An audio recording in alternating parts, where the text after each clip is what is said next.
کہ یہی جگہ ہے جہاں پہ حضرت سیدنا عبداللہ کا گھر تھا، حضرت آمنہ کا گھر تھا، کعبہ شریف کے ٹھیک جنوبی سمت کی جانب، جس کو مکہ المکرمہ لائبریری کہا جاتا۔ انہوں نے انکار کرنے کی کوشش کیا ہے اب آخری وقت میں۔ کیوں؟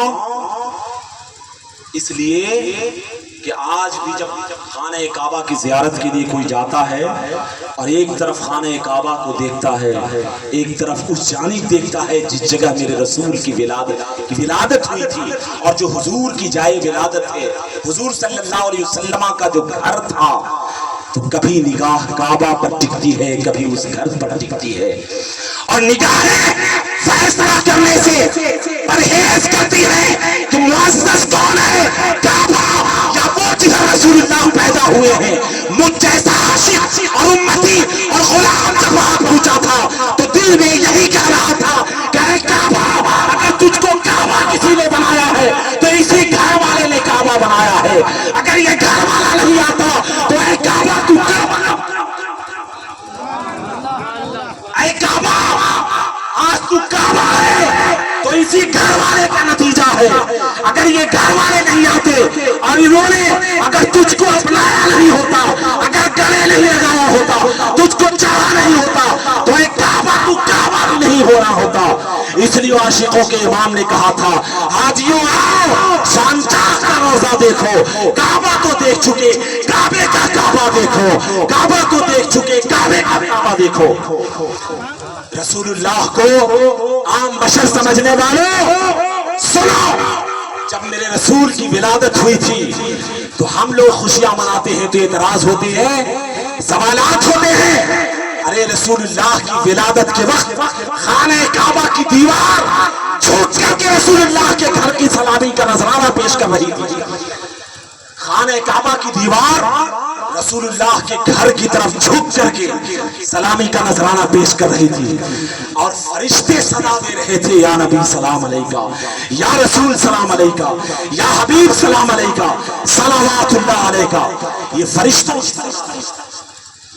حضرت عبد المطلب فرماتے ہیں حضور کے دادا جان کہ میں صحن کعبہ میں تھا اور اچانک میں نے دیکھا کہ خانہ کعبہ کی دیوار بیت آمنہ کی جانب جھکی ہوئی نظر آ رہی ہے۔ اتنے میں صدا آئی کہ حضرت عبداللہ کے گھر میں ایک نورانی خوبصورت چہرے والا بچہ پیدا ہوا ہے جس کا نام محمد مصطفیٰ صلی اللہ تعالی علیہ وآلہ وسلم۔ میرے پیارے دوستو، حضرت آمنہ فرماتی ہیں کہ ستارے جھک کر کے سلامی کا نذرانہ پیش کر رہے تھے۔ ساری جنت کو اللہ نے سجا دیا تھا، جنتیں سجا دی گئی تھی اور خوشبو سے جنت کو پوری طرح معطر کر دیا گیا تھا۔ سارے فرشتوں کو اللہ نے کہا تھا، فرشتوں چوک در چوک آمنہ کے گھر کی طرف جاؤ، ادھر میرا محبوب دنیا میں جلوگر ہونے والا ہے، میرا محبوب دنیا میں جلوگر ہونے والا ہے۔ اور حضرت عمرو بن علاس کی والدہ محترمہ جو حضور کی ولادت کے وقت حضرت آمنہ کے پاس تھی، وہ فرماتی ہیں کہ میں تھوڑی دیر کے لیے حضرت آمنہ کے گھر ان کے آنگن کی سمت آئی۔ جب آنگن میں آئی تو حضرت عمرو بن عاص کی والدہ ماجدہ فرماتی ہیں کہ میں نے دیکھا کہ آسمان سے ستارے اتنے نزدیک آ چکے تھے، اتنے نزدیک آ چکے تھے کہ ایسا لگتا تھا کہ ستارے حضرت عبداللہ کے گھر پر ٹوٹ پڑیں گے، گر جائیں گے۔ یہ ڈر کر کے گھر کے اندر داخل ہو گئی۔ آپ یہاں پہ یہ روایت مستند ہے، آپ یہاں پر پڑھے لکھے ہیں، ایک بات ذرا عشق کی ہو جائے، ایک بات ذرا عشق کی ہو جائے، کیفیت کی ہو جائے۔ حضرت آمنہ کے گھر ستارے جھک گئے تھے، ایسا لگتا تھا، وہ کہتی تھی ایسا لگتا تھا کہ اب ٹوٹ کر کے حضرت آمنہ کے گھر پہ گر جائے۔ ستارے کتنے بڑے ہوتے ہیں، ستارہ کتنا بڑا ہوتا ہے۔ پڑھے لکھے لڑکے جانتے ہیں کہ ایک ایک ستارہ اپنے چھیتر پھل میں اتنا بڑا ہوتا ہے کہ زمین سے بھی زیادہ اس کا چھیتر پھل ہے۔ کئی ستارے ایسے ہیں جو زمین سے بھی بڑے ہیں، اور روایت کہتی ہے کہ ایک ستارہ نہیں بلکہ ستارے حضرت آمنہ کے گھر کے نزدیک آ گئے۔ ایک ستارہ زمین سے بڑا اور کئی ستارے آئے تو اللہ اس کے رسول جانے، تو پھر سارے کے سارے حضرت آمنہ کے گھر کے آنگن میں آ کیسے گئے؟ جبکہ وہ جو گھر ہے گھر مبارک وہ حضور کا، حضرت آمنہ کا، جو خانہ کعبہ کے بازو میں ہے، اس کو دیکھنے کے بعد یہ معلوم ہوتا ہے بظاہر کوئی اس کی پیمائش تو کر نہیں سکتا، مجھ جیسا عاشق تو نہیں کہہ سکتا کہ وہ گھر اتنا بڑا ہے یا اتنا بڑا ہے، لیکن انداز جو ظاہری دیکھنے کے بعد یہ پتہ چلتا ہے جو حضور کا گھر تھا وہ یہ کہ انداز کے اعتبار سے 2 کٹھے کے لگ بھگ ہوگا، یہ دور سے دیکھنے کے بعد 2 کٹھے کے لگ بھگ وہ گھر دکھائی دیتا ہے جس گھر میں حضور کی ولادت ہوئی تھی، لیکن اللہ یہ 2 کٹھا کہنا اس کے شان کے لائق نہیں ہے، اس کی شان کے لائق نہیں ہے اس گھر کے۔